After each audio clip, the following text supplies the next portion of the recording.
Hey everyone, welcome in CLAT point.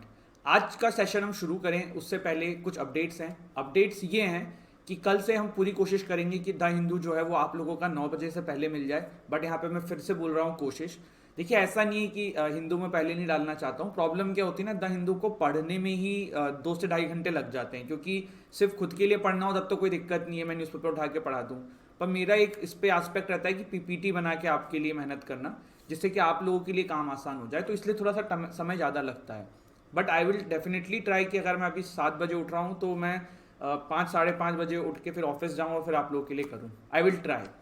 Secondly update ये है कि अगर आप लोग क्लैट यूजी, क्लैट पीजी, एनएलएसएट, डीयूएलएलबी और इसके अलावा इनके कोर्सेज, इनके मॉक टेस्ट 2023 में आपको पेपर देना है, 2024 में आपको पेपर देना है, अगर आप इनमें इनरोल करना चाहते हैं तो डिस्क्रिप्शन से हमारी एप्लीकेशन डाउनलोड करिए और वहाँ से आप इन क्लासेस को अवेल कर सकते हैं। डेमो क्लास देखिए, अच्छी लगती है तो आप इसमें परचेस कर सकते हैं। कॉन्टैक्ट नंबर भी है हमारी टीम का, आप कॉन्टैक्ट करके भी इन कोर्सेज की जानकारी ले सकते हैं।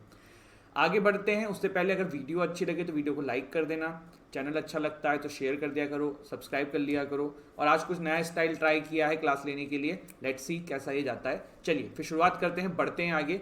सबसे पहला आर्टिकल जो है ना, आज हम डिस्कस करने वाले हैं इंडिया एंड चाइना के बॉर्डर पे अभी एक नई हलचल हुई है, उससे रिलेटेड। चलिए फिर शुरुआत करते हैं। देखिए क्या हुआ है, आपको कुछ दिन पहले का ये इंसिडेंट याद होगा, कुछ दिन नहीं, अब तो इसको लेके जो है मेरे हिसाब से काफ़ी समय हो गया है कि इंडिया और चाइना के बॉर्डर पे काफ़ी सारे पॉइंट्स के ऊपर जो है वो प्रॉब्लम्स होने लगी थी। आपको याद होगा ये कोविड के दौरान मिड 2020 के आसपास से ये चीज़ें शुरू हुई थी कि एलएसी पे जो है बहुत प्रॉब्लम हुई थी। एलएसी पता है आपको, लाइन ऑफ एक्चुअल कंट्रोल, एक फिक्शनल लाइन है, हम कुछ और मानते हैं, चाइना अपना कुछ अलग क्लेम करता है। एलओसी के साथ ऐसा नहीं है, वो इंडिया एंड पाकिस्तान के द्वारा एक्सेप्टेड लाइन है कि हाँ भाई ये हमारी लाइन है, हम इसको मानते हैं। तो अभी रिसेंटली क्या हुआ है, देखो पहले भी कुछ आपके पॉइंट्स के ऊपर जो है ना दोनों ही कंट्रीज के बीच में समझौता हो गया था और डिसंगेजमेंट हो गया था। डिसंगेजमेंट का बेसिकली मतलब दोनों ही ट्रूप्स वहां से हट गई थी। बट अभी रिसेंट ना एक आपका जो है ये हॉट स्प्रिंग करके जो ये एरिया है, पेट्रोलिंग पॉइंट 15, यहां से दोनों ही कंट्रीज ने डिसंगेजमेंट किया है अपनी अपनी आर्मीज को। तो after years of inconclusive military talks and halting disengagement from sites of confrontation, the rivals made inching progress last week। तो जो पेट्रोलिंग पॉइंट 15 था वहां से भी दोनों ही कंट्रीज ने डिसंगेजमेंट करने के लिए तैयार हो गए हैं। अभी पेट्रोलिंग पॉइंट 15 कौन सा है, मैंने आपको वैसे इस पर बता दिया है, बट जस्ट अ सेकेंड। हाँ, यहाँ पे देखिए, ये जो हॉट स्प्रिंग है ना, ये वाला जो पोर्शन है, दिस इज पेट्रोलिंग पॉइंट 15। तो यहाँ से भी दोनों कंट्री ने डिसंगेजमेंट अपना कर लिया है। अब डिसंगेजमेंट करने से क्या होगा, देखो डिसंगेजमेंट करने से ना इंडिया का नुकसान हुआ है। इंडिया का नुकसान क्यों हुआ है, लॉन्ग टर्म में आप देखोगे ना तो बहुत सारे ऐसे पॉइंट्स हैं यहाँ पे जहाँ पे भारत की सेना पहले पेट्रोलिंग करती थी। बट अब क्योंकि जब दोनों ही कंट्रीज के बीच में बॉर्डर डिस्प्यूट हो गया, फिर दोनों ही कंट्री की सेना आमने सामने आके खड़ी हो गई थी, तो प्रॉब्लम ये हुई कि अब जो है दोनों ही कंट्री जब डिसंगेजमेंट कर रही हैं तो वो बफर जोन बना के वहां से जा रहे हैं। बफर जोन का मतलब ये है कि अब जो है दोनों ही कंट्री जो है उस पॉइंट के ऊपर अब पेट्रोलिंग नहीं करेंगी। तो ये तो इंडिया का लॉन्ग टर्म में एक नुकसान ही हो गया, क्योंकि पहले आप पेट्रोलिंग करते थे बट अब आप नहीं कर पा रहे हो। क्या अब आपके मन में आ रहा होगा कि सर सारे पॉइंट्स जितने भी थे इंडिया एंड चाइना के बीच में जो बॉर्डर डिस्प्यूट थे सारे सॉर्टेड हो गए, तो ये नहीं है। अभी भी देप्सांग वाला जो आपका पोर्शन है वहां पे मामला गड़बड़ है, वहां पे अभी शांति नहीं आई है। ये आप देख सकते हैं जो ये पॉइंट है यहाँ पे, ठीक है। तो इस पे अभी शांति नहीं आई है, बट इस पे भी बातचीत चल रही है। तो एक वो कहते हैं ना कि बहुत बुरे से अच्छा है कि कम से कम कुछ तो सॉर्ट आउट हो रहा है। तो वो अभी फिलहाल देखने को मिला है कि हाँ, इतने दिन से दोनों ही कंट्रीज के बीच में चीजें नहीं बन रही थी, बट अब जो है लग रहा है कि थोड़ा सा चीजें सेटलमेंट की तरफ बढ़ रही हैं। तो अभी देप्सांग का जो है ये वाला जो पॉइंट है वो रह गया। आई थिंक अभी 6 पॉइंट्स ऐसे हो चुके हैं जहां पे दोनों ही कंट्रीज के बीच में डिसंगेजमेंट हो चुका है।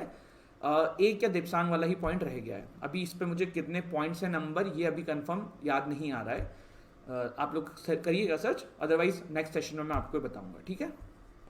चलिए इसके बाद देखिए और भी कुछ बातें यहाँ पे लिखी हुई हैं कि क्या ये दोनों कंट्रीज के बीच में अब शांति का तरफ हम बढ़ रहे हैं।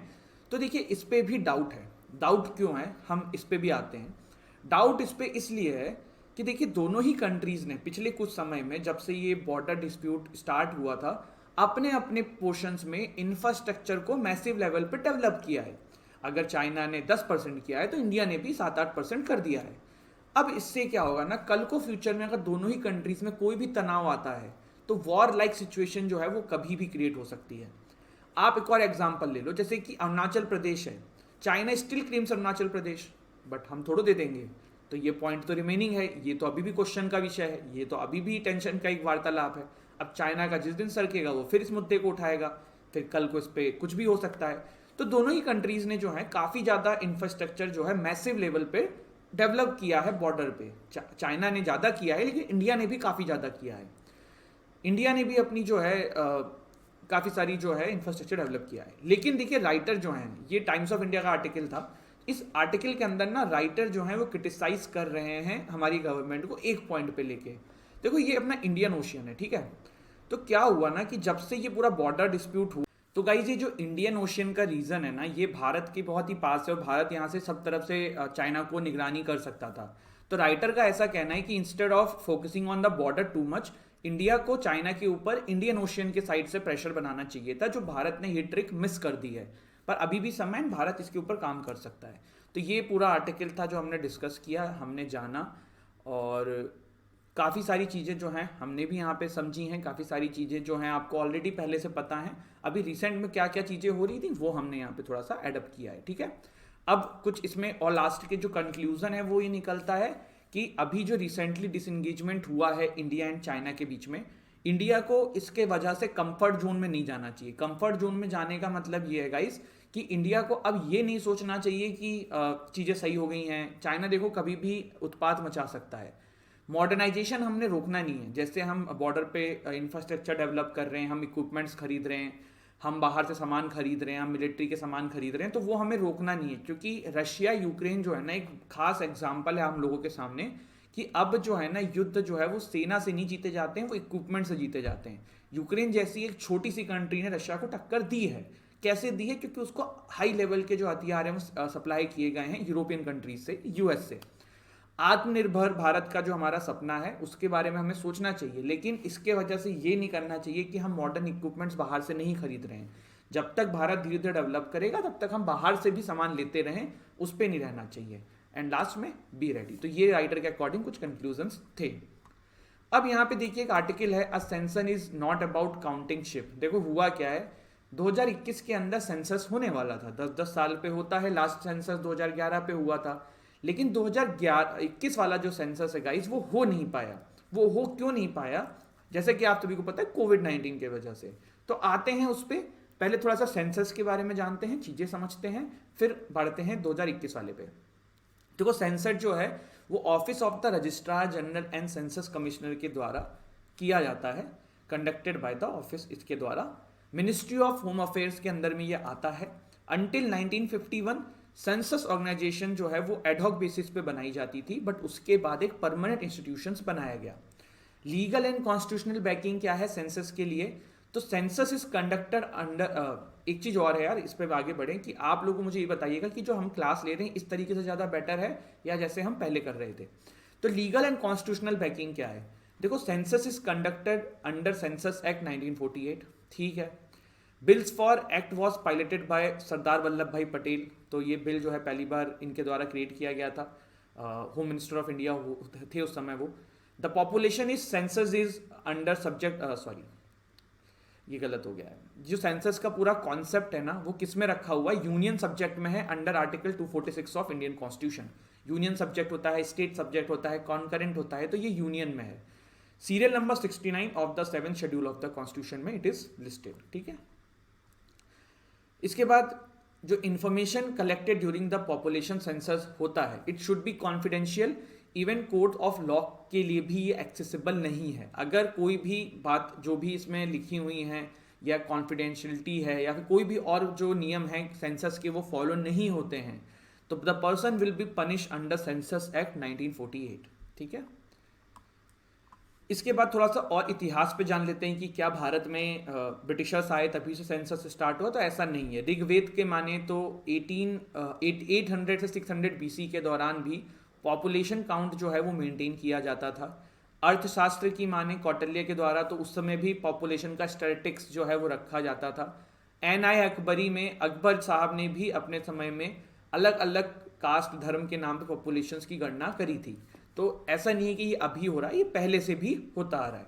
फर्स्ट सेंसस जो है वो 1881 का हुआ था। उसमें Kashmir and French Portuguese colonies जो है वो मिसिंग थी। जैसा कि आपको पता है, इतिहास अगर आप उठा के देखे होगे तो भारत के ऊपर ब्रिटिशर्स तो आए थे, जो हम ईस्ट इंडिया कंपनी बोलते हैं, लेकिन ईस्ट इंडिया कंपनी जो है वो फ्रांस वालों की भी आई थी और पोर्चुगीज़ वालों की भी आई थी। तो ये ध्यान रखना। तो उस समय बहुत सारी कॉलोनीज इनकी होती थी, तो उसमें नहीं हुआ था, बाकी जगहों पे हुआ था। अभी क्या मसला है, 2011 में लास्ट सेंसस हुआ था, 2021 के अंदर सेंसस होना था, but outbreak of covid pandemic it got postponed, और ये पोस्टपोन हुआ तो काफ़ी दिक्कत का सामना करना पड़ा है। It will be the first digital census also with the provision for self information. ठीक है, इसमें एक चीज़ और ऐड होगी इस बार वाले में कि ट्रांसजेंडर कम्युनिटी को भी काउंट किया जाएगा, वरना पहले मेल एंड फीमेल देखते थे, but now this time they will ask कि भाई ट्रांसजेंडर कम्युनिटी भी है क्या आपके यहाँ पे। तो ये पूरा 16 सेंसस जो 2021 का होने वाला है उसके बारे में ये पोस्टपोन हो चुका है। राइटर यहाँ पे ऐसा इसलिए लिख रही है कि यार पोस्टपोन होना था तो कब तक होना था, आपने इलेक्शन करा रहे हो, आप सब कुछ करा रहे हो, आप ये नहीं करा रहे हो। तो ये राइटर का यहाँ पे कंसर्न है कि इस पे भैया ध्यान देने की जरूरत है सरकार को। इसके बाद देखिए अगला आर्टिकल है इंटरनल डेमोक्रेसी। शॉर्ट में समझ लेते हैं। देखो हुआ क्या है, YSRCEP जो आपकी युवा जना श्रमिका ऋतु कांग्रेस पार्टी है आंध्र प्रदेश की, इन्होंने क्या किया था, अपना परमानेंट प्रेसिडेंट जिंदगी भर के लिए किसको घोषित कर दिया था, YS जगनमोहन रेड्डी को। इसके ऊपर इलेक्शन कमीशन ने इस प्रोसेस को खारिज करते हुए कहा है कि आप भाई जिंदगी भर के लिए किसी को प्रेसिडेंट नहीं इलेक्ट कर सकते, और उसी पे पूरा आर्टिकल है। किर्गिस्तान तजिकिस्तान कॉन्फ्लिक्ट चल रही है, किसी दिन एडिटोरियल में आएगा तो और डिटेल में डिस्कस करेंगे, अभी शॉर्ट में समझ लेते हैं। देखो nearly 100 people have been killed recently, जिसकी वजह से ये पूरा न्यूज़ में आया था। अभी रिसेंटली क्या हुआ है, रशिया ने ब्रोकर किया है, रशिया ने मीडिएट किया है बिटवीन किर्गिस्तान एंड तजाकिस्तान कि भाई सीज फायर कर लो और गोली वोली बंदूक वायलेंस एक दूसरे के साथ ना करो। देखो दोनों ही कंट्री जो है ना एक दूसरे के साथ 1000 किलोमीटर का बॉर्डर जो है वो शेयर करती हैं, आप देख सकते हो यहाँ से। ठीक है, तो 1000 किलोमीटर कम नहीं होता है, काफ़ी ज़्यादा होता है। तो डिस्प्यूट तो होंगे, जहाँ पे बॉर्डर शेयरिंग होती है वहाँ डिस्प्यूट होते हैं, पर यहाँ पे काफ़ी ज़्यादा है। मोस्टली है शेयरिंग वाटर्स के ऊपर एंड लैंड रिसोर्स के ऊपर, कि वाटर शेयरिंग जैसे कोई नदी जा रही है, जैसे आप इसको एग्जांपल ले लो यार, इंडिया पाकिस्तान में नदियों का होता है, तो हमने इंडस वाटर ट्रीटी कर दी थी, ऐसे हमारे यहाँ पे स्टेट्स में आपस में होता रहता है। तो इनके बीच में कोई पुख्ता जो है ना एग्रीमेंट भी नहीं हो पा रहा है, इसकी वजह से समय समय पर लड़ाइयाँ होती रहती हैं। जैसे कि रिसेंटली अभी क्या हुआ कि प्लांट लगाए जा रहे थे एक साइड से दूसरे साइड में, मतलब एक बॉर्डर के बंदे जो है दूसरे के बॉर्डर में प्लांट लगा रहे थे कि ये हमारा एरिया है, और फिर उसी पे जो फार्मर्स थे उनके पास जो खुदाई के हथियार थे उसी से मारपीट हो गई, काफ़ी लोगों की मृत्यु हो गई। तो ऐसे ऐसे कन्फ्रंटेशन जो है वहाँ पे होता रहता है। तो इसका सॉल्यूशन यही है कि यार पूरे इंटरनेशनल लेवल पे लोग मिल के इकट्ठा होकर इसको चीज़ें को करें। सोवियत यूनियन के दोनों ये पार्ट होते थे, तो रशिया के क्लोज हैं, तो रशिया भी चाहता है चीज़ें सॉर्ट आउट हों, लेकिन कब होंगे कैसे होंगे अभी ये एक एम्बिगुअस है। Nikah halala in India a long court battle, एक आज के टेक्स्ट के पेज में ये आर्टिकल निकला था। निकाह हलाला प्रोसेस पता है आपको, जब मुस्लिम मैन मुस्लिम वुमेन को डाइवोर्स दे देता है और फिर से रीमैरी करना चाहता है, तब निकाह हलाला की प्रोसेस से ही वो शादी कर सकता है। बट आई थिंक इसमें ना ऐसा है कि दो बार अगर आप डाइवोर्स दे दोगे तब चलेगा, तीसरे बार में आपको निकाह हलाला का प्रोसेस करना होगा, ये मुझे देखना पड़ेगा, बट ऐसा कुछ है। निकाह हलाला क्या होता है कि like if Muslim women wants to marry the guy जिसने उसको तलाक तलाक तलाक बोला, तलाक तलाक तलाक मतलब ये तो पुरानी बार बता रहा हूँ, जिसने उसको डाइवोर्स दे दिया है, अब वापस उसे शादी करनी है, then she need to marry with another man, she need to consummate with that particular guy and then she need to divorce that guy, और फिर उसके बाद वो पुराने वाले अपने शोहर से शादी कर सकती हैं। इसके ऊपर यूट्यूब पे काफ़ी सारी डॉक्यूमेंट्रीज भी हैं, बहुत ही मतलब अभी एक बहुत ही मुस्लिम वुमेंस के राइट्स की जब भी बात आती है तो इसके बारे में हम जरूर पढ़ते हैं, तो ये ट्रेंडिंग रहता है, तो इसके बारे में आप जान सकते हैं। अभी ये पूरा मसला क्यों होता है, क्योंकि समीन बेगम ने एक PIL फाइल करी थी। इनका ये कहना था कि जो section 2 of Muslim personal law शरीयत एप्लीकेशन एक्ट है 1937 का, उसको आर्बिट्रेरी एंड घोषित किया जाए, क्योंकि ये वायलेशन करता है article 14, 15, 21 and 25 of Indian constitution.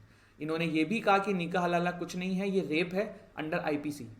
अब निकाह हलाला की प्रोसेस क्या है मैंने आपको समझा दिया है, ये सारी चीज़ें आप समझ सकते हैं। और इसमें देखो बहुत सारी चीज़ें हैं यार, जैसे कि इंसान जो है गुस्से में तलाक तलाक तलाक या फिर कोई भी डाइवोर्स दे देता है, अब वापस से शादी करनी हो तो वुमेन को सफ़र करना पड़ता है। तो इस केस में भी यही हुआ था कि भाई बंदे ने जो है समीना बेगम को तलाक, गुस्से में एंगर में तलाक दे दिया था। अब वापस शादी करने के लिए इनको किसी और से शादी करनी थी, इन्होंने मना कर दिया। इन्होंने कहा कि निकाह हलाला के प्रोसेस को ही बैन किया जाए। तो ये वाली चीज़ थी, ठीक है। तो ये था गाइज आज का हमारा सेशन, एंड आई होप आपको अच्छा लगा हो। आज हमने लास्ट आर्टिकल देखा रिगार्डिंग निकाह हलाला, फिर हमने किर्गिस्तान तजाकिस्तान में जो प्रॉब्लम चल रही है वो देखा, YSR के बारे में देखा, सेंसस के बारे में डिटेल में देखा है हमने, ठीक है। इसके अलावा हमने इंडिया चाइना का जो अभी रिसेंटली बॉर्डर्स पे अपडेट चल रहा है वो हमने देखा। एंड आई होप गाइज आपको सेशन अच्छा लगा हो। वीडियो अच्छी लगी तो वीडियो को लाइक करिएगा, चैनल को शेयर करिएगा, चैनल को सब्सक्राइब करिएगा। जय हिंद, जय भारत।